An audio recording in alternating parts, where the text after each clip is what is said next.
Hi, this is Tom from MVP Chess. Welcome back to my series on Bobby Fischer's seminal work, My 60 Memorable Games.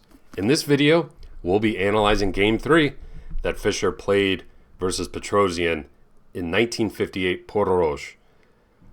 Before we jump in, don't forget to like, comment, share, and subscribe. And also, be sure to follow us over on Twitch, MVP_chess. Okay, so this is the first game featured in my 60 memorable games against a world champion. Okay, it's 1958, and Petrosian would become world champion just 5 years later. Of course, we're still 14 years away from 1972 when Fischer won the title versus Boris Spassky. All right, let's get into the game. Pawn to c4, knight to f6, knight to c3, g6. Okay, Petrosian could, in this position, transpose into more of a mainline King's Indian. Okay, d6, knight f3, castles, bishop e2, pawn to e5, and who knows, maybe Petrosian would have played his namesake variation, the Petrosian variation, with a quick d5 here. Petrosian won many great games against the King's Indian in his career, and I think he famously said that the King's Indian defense feeds my family. So clearly he felt very comfortable and very at home playing against the King's Indian versus Fischer.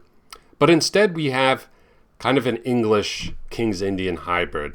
Petrosian opts for a fianchetto structure with the king's bishop. Bishop g2, knight f3, castles, and Fischer plays knight c6 in this position. He's ready to play the very thematic pawn advance in the King's Indian defense e5. That's the way Black fights for central control in this opening.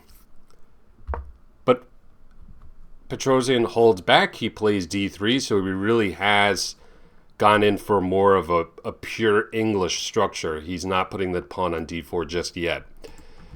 After knight h5, now Petrosian decides to play d4. Once Fischer misplaced this knight on h5, that's how he justified this kind of loss of tempo by playing d4. Of course, the way you justify a knight on c6, blocking your c-pawn, okay, that's not an ideal coordination in semi-closed positions, but if you can get e5 through, you're good to go. Petrosian pushes forward and gains space, and now Fischer in this position is going to look for the key pawn break once the position has become closed in the King's Indian, and that is pawn to f5. That's the source of all of Black's counterplay in these structures. So Petrosian plays e4, f5, and after captures, notice this knight on h5 is undefended and is loose. So in this position, Petrosian took advantage of that and played knight takes e5. Okay, highlighting that if Black were to recapture here, d takes e5, White could capture this knight on h5 and win a clean pawn. Okay, so over to you in this position. It's Black to play. Did Fischer miss something in this position, or did he have a good response? Pause your videos. What did Fischer play in this position?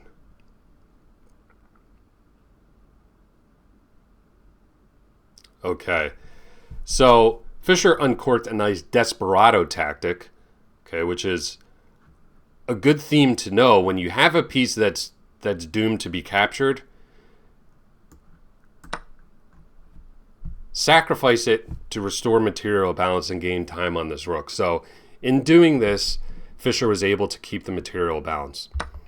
Petrosian captured towards the center, and here this was the first move that Fischer criticized in the game.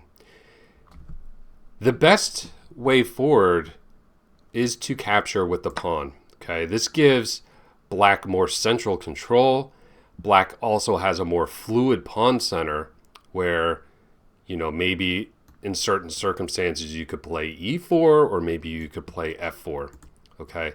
Fischer was worried about taking on the structure though, as he said in his annotations, because he was worried about Petrosian playing an eventual c5 and d6 and creating a strong central pass pawn. But he said he was unduly worried about that and that it would have been much better to capture with the pawn. Instead, he captured with the bishop just to keep this c5 square blockaded and keep things more under control.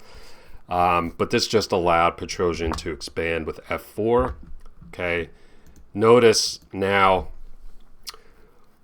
Petrosian has two weaknesses on the king side that he can look to attack, perhaps in combination with this half open h-file and putting pressure on this pawn on f5. So after bishop e3, bishop d7, Petrosian plays a nice move here, bishop d4, trying to trade off Fischer's most active minor piece. So this is always a good idea in your own chess games, is to take your inactive pieces and try to trade them off for your opponent's active pieces. So this is precisely why Petrosian played this move. So Fischer needs to unwind his position. In particular, he needs to find a way to get this rook on a8 into the game. You know, he's suffering a little bit with the space disadvantage, and because of that, his pieces feel very boxed in. So he begins by playing knight g6, rook e1, rook f7.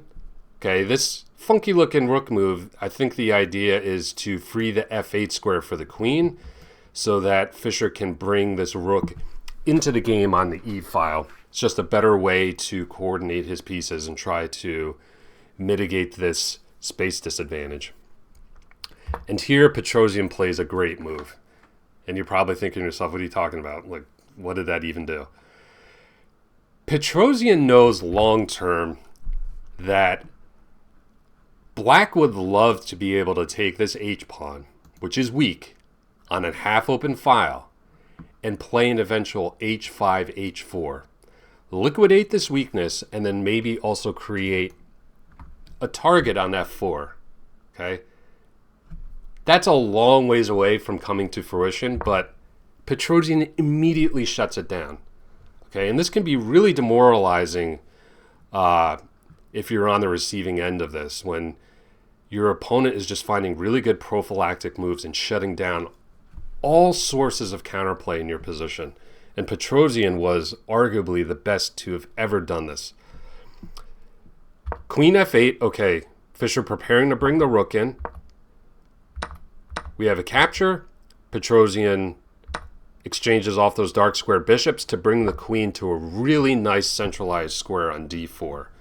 Okay, the queen sits absolutely perfectly on d4, targeting the king side, also gaining a valuable tempo on this pawn on a7, which Fischer defends with b6, and then we have rook h1.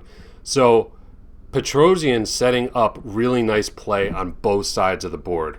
Okay, Fischer constantly has to worry about Petrosian expanding on the queen side, but he also has to worry about the pressure on the h-file, on this h7 pawn, on this f5 pawn.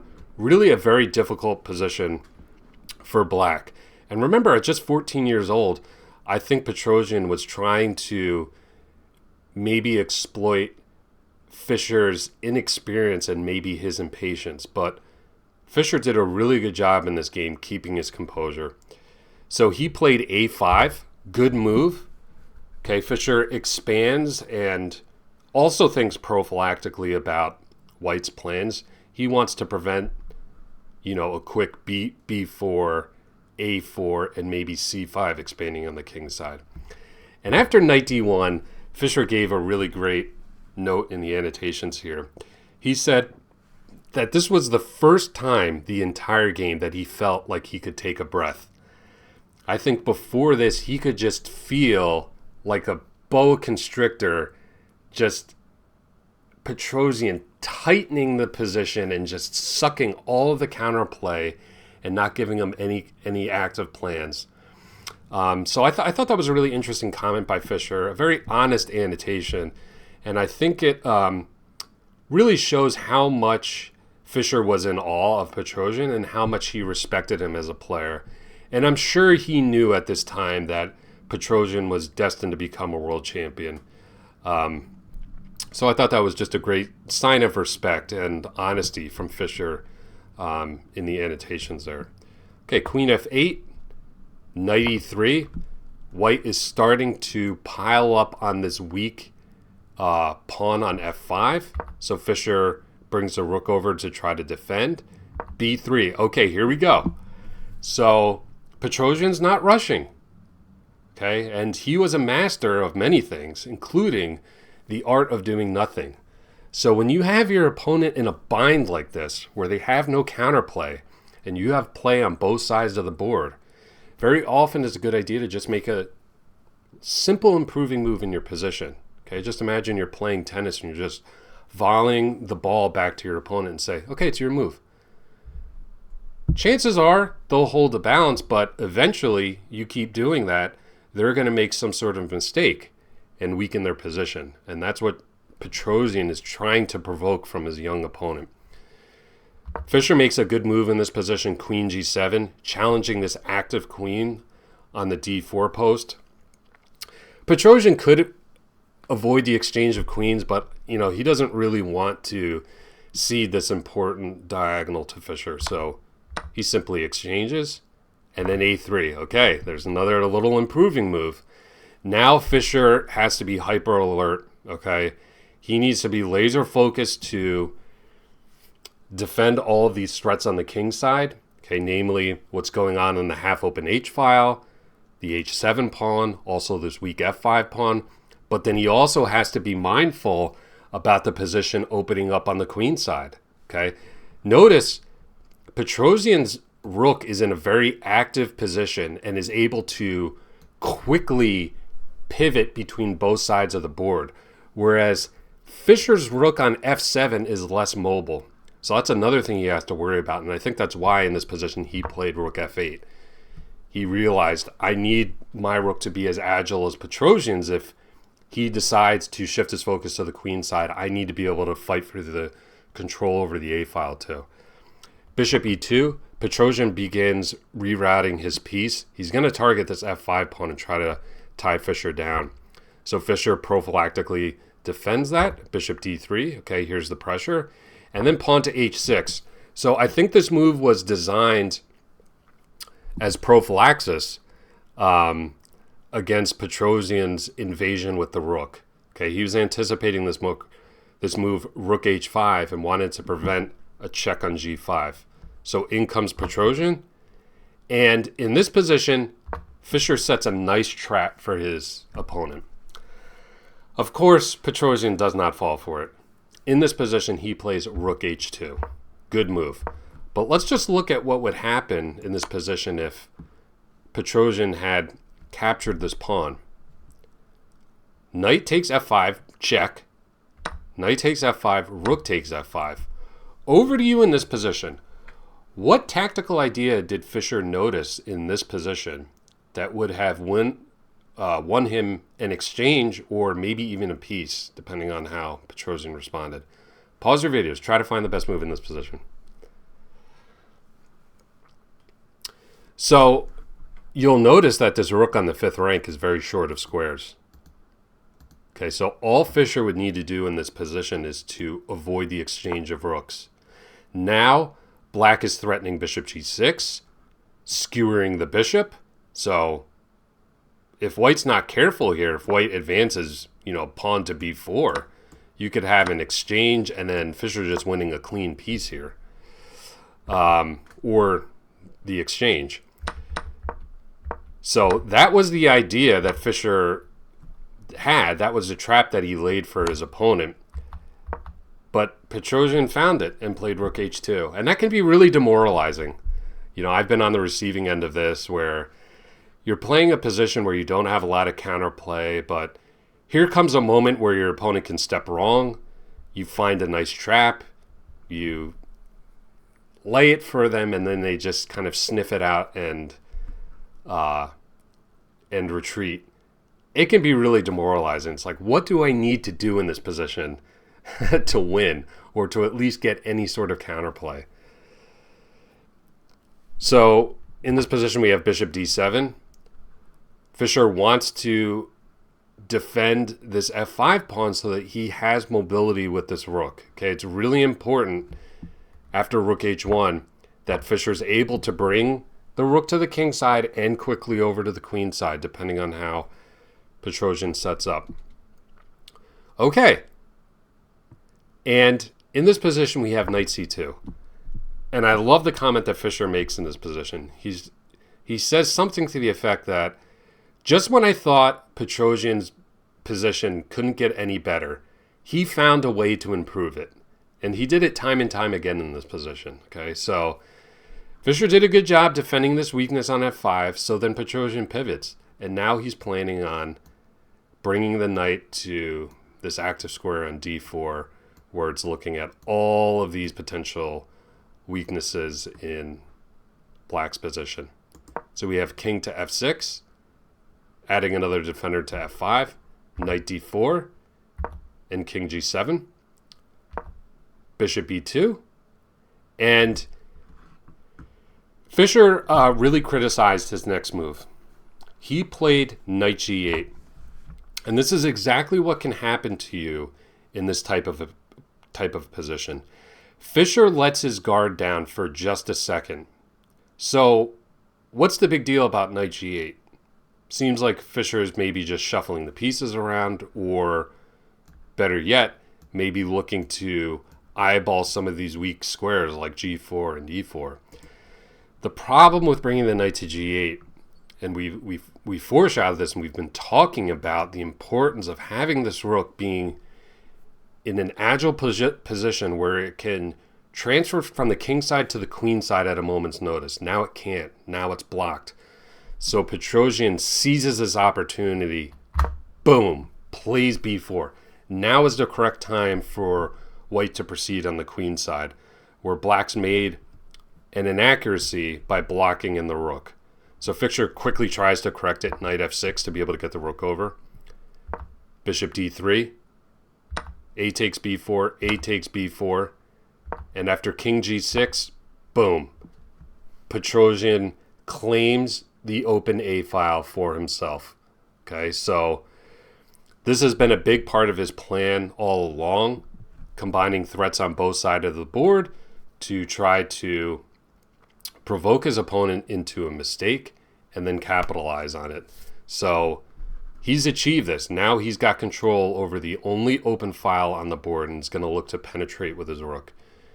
Knight g4, king e2, rook e8, king d2. Okay, Fischer was hoping to, in terms of thinking of his own counterplay, trying to cut this king off from the king side and maybe long-term try to attack some of these weak pawns. Knight to f6, rook a6. Okay, the rook starts invading, and this puts Fischer in a pretty passive position. We have rook a7 and rook c8. And now Petrosian plays a really, really nice pawn sacrifice, positional pawn sacrifice. He plays pawn to c5. So I'm going to show you the move. But pause here. What was Petrosian's idea with this pawn sacrifice? Because Fischer can take twice on c5 here and win a pawn. So why did Petrosian sacrifice the pawn? Pause your videos. Try to see the good follow-up that Petrosian had in mind in this position. So congratulations if you found the move knight to f3. Okay, this pawn sacrifice was all about deflecting this pawn away from the defense of the e5 square. It was all about getting this knight an absolutely amazing outpost on e5. So Fischer has to be really, really careful now. King f7, knight e5. The king's just in time to defend the bishop here. Petrosian takes it anyway and grabs this pawn on f5. Okay, now the material balance is equal, but you'll notice Petrosian has inflicted pretty damaged pawn structure on Fischer. He's got these double isolated pawns on the c file. He also has this weak isolated pawn on h6. Meanwhile, Petrosian has a very healthy 2-on-1 kingside pawn majority, and he has a knight versus bishop in this endgame. Okay, so since there are pawns on both sides of the board, that should favor Petrosian. So Fischer goes for active play, rook f8, g4, king d6. Okay, it's the endgame. We need to activate the king. So Fischer tries to do that. Bishop takes d7, king takes d7, and now king e3. So who's better in this position? It's probably a draw with best play. Fischer's done a remarkable job hanging on and fighting in this game. But if anyone is better in this position, it's definitely white. Just in terms of the pawn structure, the activity, the relative activity of the rooks, and also the relative activity of the kings. Rook e8, king f3, king d6, rook a6. Okay, so Fischer wins this pawn, but Petrosian's able to win the pawn on h6 in return. Now, Petrosian has a very mobile, connected pass pawn duo on the queen side that he's just going to look to fly up the board. Fischer's got some counterplay too. Will it be enough? We shall see. Of course, in this position, the only plan for both sides, and this is basically a race position, is to try to promote your pass pawn as quickly as possible. So, of course, Fischer plays c4. He can't afford to lose any time. Rook h1. Petrosian brings the rook back, looking to perhaps give some annoying checks on the d file, and also controlling the promotion square on c1. Fischer keeps advancing. c3, g5, c5. Nice move from Fischer.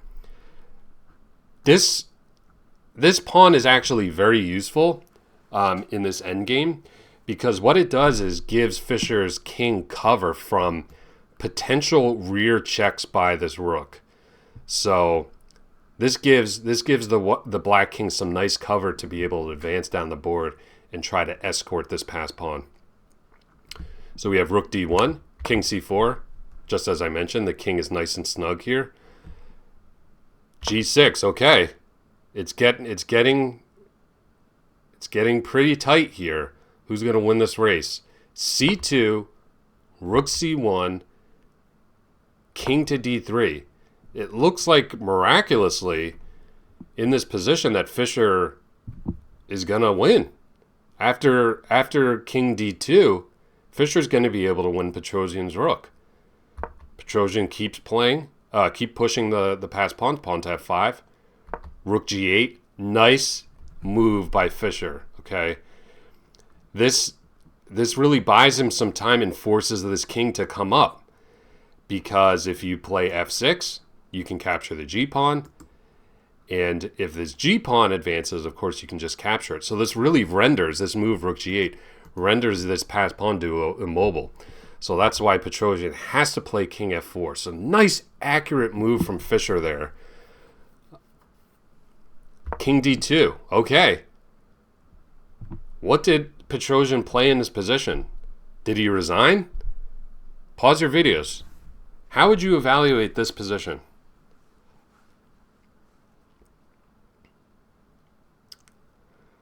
Okay, this is an important endgame concept to know.